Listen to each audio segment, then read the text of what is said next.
तो जानकारी ये है कि जो भारत और रूस हैं Su-57 लड़ाकू विमानों के उत्पादन और आपूर्ति पर गहन तकनीकी चर्चाओं में जुटे हैं। इसके अलावा भारत ने रूस के IL-114-300 और SJ-100 विमानों में गहरी रुचि दिखाई है।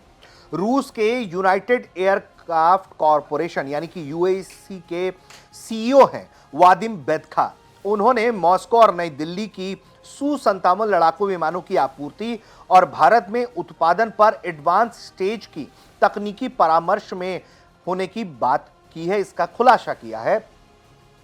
यह 5वीं पीढ़ी का उन्नत लड़ाकू विमान है जिसकी विशेषताएं हैं स्टेल्थ टेक्नोलॉजी, सुपर क्रूज क्षमता, उन्नत सेंसर और इसे एडवांस वॉरफेयर के लिए आदर्श बताया जाता है।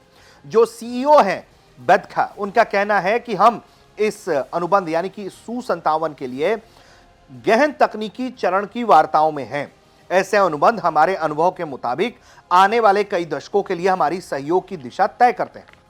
वो आगे कहते हैं कि चर्चाएं Su-57 का विमान का उत्पादन भारत में उन सुविधाओं पर जहां वर्तमान में Su-30 विमान बनाए जा रहे हैं और इस विमान में भारतीय उद्योग और भारतीय सिस्टम का अधिकतम उपयोग पर केंद्रित है और इस दिशा में बातचीत हो रही है।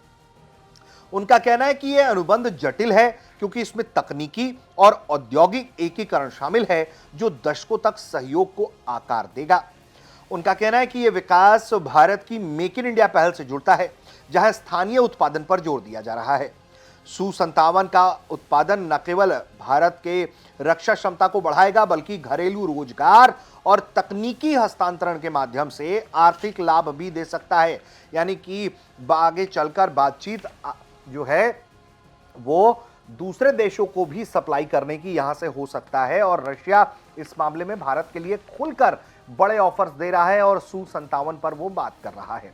वहीं IL-114-300 और SJ-100 के बारे में बताएं तो भारत में जो तेजी से बढ़ता हुआ नागरिक उड्डयन सेक्टर है उसमें रूस के IL-114-300 टर्बोप्रॉप विमान और SJ-100 जो सुपरजेट 100 का आयात जो है उसमें वो गहरी दिलचस्पी होने की बात कही जा रही है। ये विमान क्षेत्रीय परिवहन के लिए डिजाइन किए गए हैं जहां IL-114-300 मध्यम दूरी का टर्बोप्रॉप है, वहीं SJ-100 उन्नत इंजन और सिस्टम से लैस है जो ईंधन दक्षता और विश्वसनीयता प्रदान करता है।